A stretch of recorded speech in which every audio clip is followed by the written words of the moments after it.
Hey everyone, it's Jaeyoung here, and today I want to talk about the buff to Reaper's Shadow Step in the upcoming Overwatch patch 1.35 that's currently on the PTR. For those out of the loop, Shadow Step has received a few buffs. It can now be used while in the air. The time to exit Shadow Step is reduced from 1 second to half a second. Reaper is now invisible for the entire time it takes to exit Shadow Step, and you can now teleport onto surfaces that would usually break, like railings. Now, I've been keen for some changes to Shadow Step for a long time now because honestly, it's one of the more underwhelming abilities in the game with such situational uses. I mean, it's decent when used to reposition while out of battle, but if you're playing against competent players, using it during battle is usually a death sentence. Anyway, let's get to the changes. Oh, this is my jam!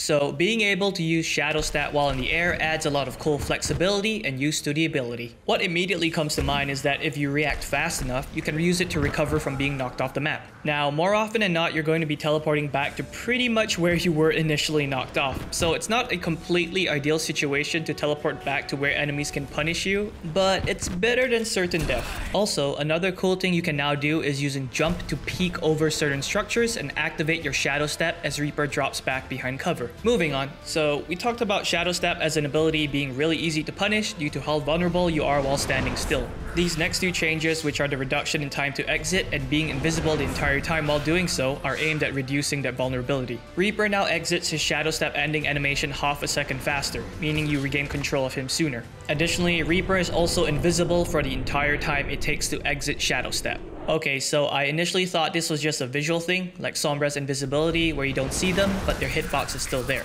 However, in this case, I actually think that Reaper is also invulnerable at the same time he is invisible. So the window of time to punish him is much smaller now. And if you hold down shift while exiting Shadow Step to activate your Ray form right after, the window of time you can be damaged is really quite small. Lastly, there's a bit of a quality of life buff in that you can now teleport onto breakable surfaces like railings. This makes using the ability less annoying and you get to clear out railings with your ability. And as a side note, the visuals of casting Shadow Step are now less jittery while moving.